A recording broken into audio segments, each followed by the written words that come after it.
Afinal, a tradição que a Igreja Católica tenta a todo custo enfiar goela abaixo dos protestantes teria que ter validade ou não em quem se diz cristão?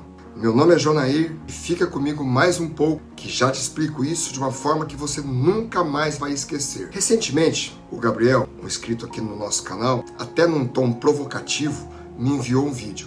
Aí resolvi, pela primeira vez, fazer o tal react. O vídeo em questão é de um tal Ariel Lazari. Fui ver quem é o cara. O Ariel é um criador de conteúdo relevante no nicho de apologética e doutrina católica. Eu senti que valia a pena tratarmos respeitosamente do vídeo dele, embora ele não haja assim com os protestantes. Mas é o tal da outra face que deve estar em algum lugar lá da tradição que ele tanto se orgulha, mas que neste vídeo ele fez questão de não se lembrar. Basicamente, o Ariel utiliza a nossa base, a Bíblia Almeida Revista e Corrigida, para questionar pilares da fé protestante. Como o nosso compromisso aqui no canal não é defender cristãos nem protestantes, e sim, o nosso compromisso aqui é com o ensino de Jesus Cristo professado aos apóstolos. Vamos analisar questões que entendo serem oportunas para que a verdade seja restabelecida. Este é o versículo que os pastores querem esconder de você. Conhecendo, é impossível permanecer protestante. A propósito, esse é o versículo que fez com que muitos protestantes se convertessem à fé católica. E eu vejo poucos protestantes falando dele por aí. É claro, né? Porque quanto mais falam dele, mais os fiéis vão olhar e realmente veem que nós, na Igreja Católica, temos razão. Ariel, eu confesso que fiquei impressionado. Finalmente, depois de séculos de reforma, e de a Igreja Católica Romana ver milhões de fiéis trilharem o caminho de volta às Escrituras, você, Ariel, finalmente resolveu o problema. Você descobriu a roda. É fascinante a sua tese, olha que loucura. Então os pastores vivem em reuniões secretas, suando frio, tentando esconder dos fiéis o versículo 15 do capítulo 2 da segunda carta aos Tessalonicenses. É isso mesmo que você acha? Porque segundo você, se alguém ler essas poucas palavras, a reforma protestante desmorona instantaneamente e todos correm de volta para a Madre Igreja. Ariel, sejamos práticos. Trazer um versículo que está em qualquer Bíblia de R$10 como um segredo acachapante não é apologética, é marketing de clique. É trazer pessoas para o seu canal para vender seus livros e seu curso. Ariel, você tem todo o direito de vender seu trabalho, mas precisa apelar tanto assim? Se esse versículo fosse o exterminador de protestantes, como você tanto se vangloria de dizer, a história da igreja nos últimos 500 anos seria muito diferente do que é.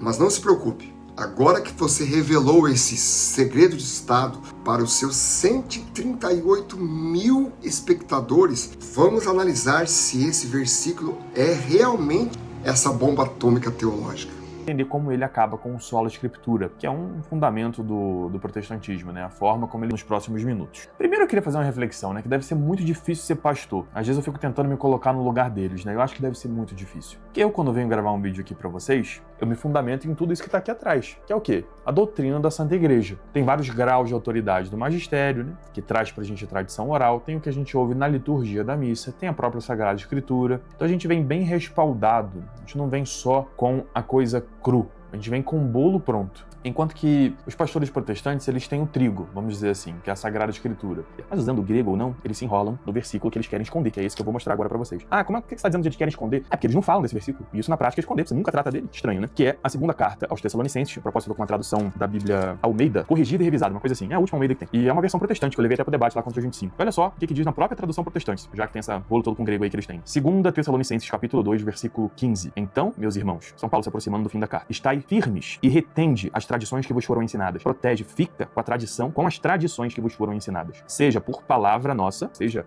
falando, né, São Paulo lá em Tessalônica, seja por epístola nossa, a escrita. São Paulo ordena em 2 Tessalonicenses 2,15 que eles sigam tradições orais que os apóstolos deram. Isso é palavra de Deus. Se a gente for para a primeira carta aos Tessalonicenses, a gente vê São Paulo dando graças a Deus que eles acolheram a palavra de Deus. Muitas vezes a gente fala disso, né? Você fala isso com um protestante, ele foge. Ele fala, não, mas a palavra de Deus é que salva. Mas quem falou que palavra de Deus, protestante? Me mostra isso na Bíblia, né? Onde está dizendo que palavra de Deus é só o que está escrito? Não tem uma passagem que fala isso. Ariel, pare tudo. Eu preciso admirar a sua coragem. Você está nos dizendo, com toda a seriedade do mundo, que vai usar um versículo da Bíblia para provar que a própria Bíblia não é o fundamento suficiente? É uma manobra retórica fascinante, Ariel. É como tentar usar uma bússola para provar que bússolas não funcionam. Você está dizendo que esse versículo aos Tessalonicenses acaba com a sola Escritura. Olha que coisa mais linda, Ariel. Estai firmes e retende as tradições que vos foram ensinadas. Você está cometendo um erro primário de anacronismo.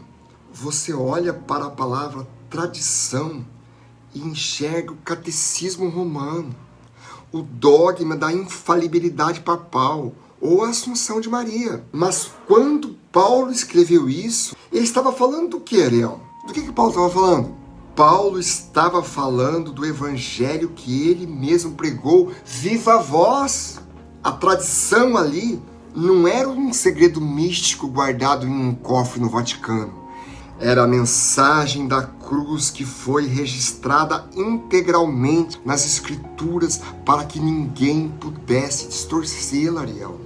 Os protestantes temos apenas o péssimo hábito de acreditar que a única fonte sem erro para conferir uma tradição é o texto escrito.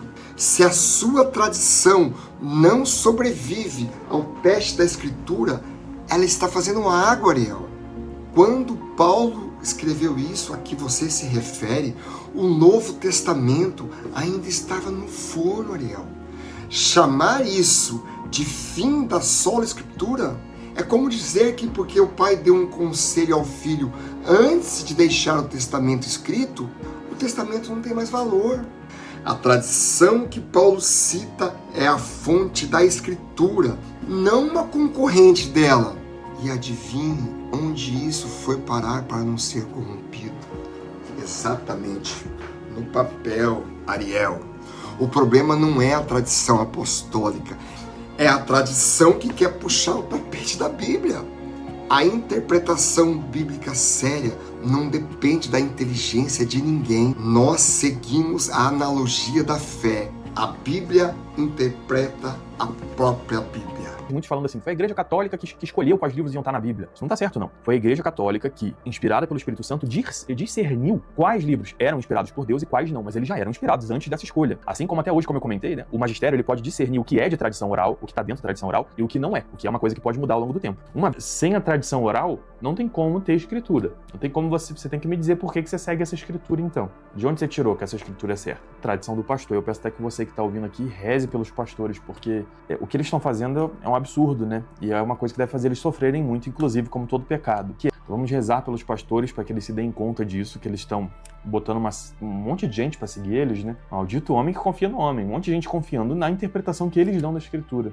Para encerrar, preciso tratar do ponto mais grave da sua fala. Sim, o que eu vou falar agora eu achei muito mais grave do que esse texto que você trouxe para tentar desmerecer a sola Escritura.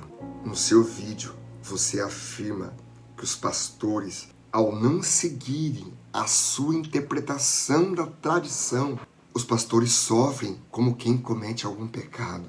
Por não seguir a sua tradição, o pastor protestante tem a mesma dor de quem comete um pecado muito grave. Olhando no seu olho agora, acreditando que esse vídeo vai chegar até você. Em que momento da sua caminhada espiritual você recebeu uma procuração de Deus para julgar o coração e a salvação dos pastores? Porque nessa Bíblia aqui que eu leio, que você ironizou, o julgamento pertence ao Senhor. E eu tenho certeza que você não seria maluco de dizer que essa procuração que você está usando está autorizada na sua tradição.